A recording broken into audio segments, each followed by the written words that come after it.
First, I'm going to take 90 seconds and send your brains into a bit of a loop talking about some of the fundamental paradigmatic shifts that I go over in seductive reasoning, because these will help to lay a foundation, a base. One of the most important things that I talk about in the seductive reasoning paradigm, the seductive reasoning lecture, is the idea that our society has us divided in some pretty evil ways between genders. Men are taught that if they do as they please, following their own guidelines to achieve the results that they want, it proves they have self-respect. Does anyone have a problem with that? Doesn't think so.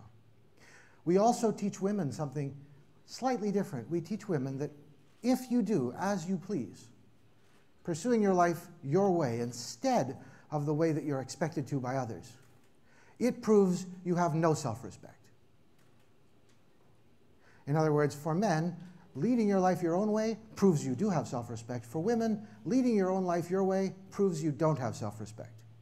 So if you ever wonder why it is that men and women's logic doesn't match up, it's because when you start with a fundamental principle that says 1 is equal to 0, white is equal to black, yes is equal to no, you can basically prove anything. So while men think that women are irrational and illogical, and you can't trust women, well, women feel the same thing about women. If there's one thing all men and women will agree upon, it's that you can't trust women. And it's not true. You can trust women to be women.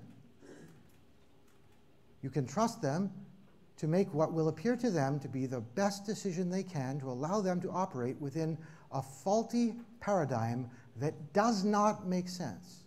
The faulty paradigm is, if you do what works for you, what makes you happy, what makes you feel proud and accomplished, if you do the things that make you feel whole as a person, you're a bad person and you must despise yourself. And I'll explain this to you. In our society, we divide women into 2 categories. On the one hand, we have a woman who does exactly as she pleases. She sleeps with whom she pleases. She makes her life plans depending on what she wants for herself, without concern for social contracts, without concern for guarantees of security, without concerns for compensation. She makes her own choices because she wants to. And we say about a woman like that because she'll go to bed with whomever she pleases. She'll go to bed with someone new this week and someone new next week and someone else a few weeks from now. We say about this woman, oh, she gives herself away for nothing, and therefore she has no self-respect. And we have a nasty, evil word for a woman who gives herself away for nothing. Anyone here want to give me that word? You got it, slut. That's a nasty, nasty word, and everyone is taught from a very early age that slut is about the most hostile thing in the world. I'll tell you, guys, you may not realize this, but the most negative thing a woman can ever call another woman, and mean it, is to call her a slut.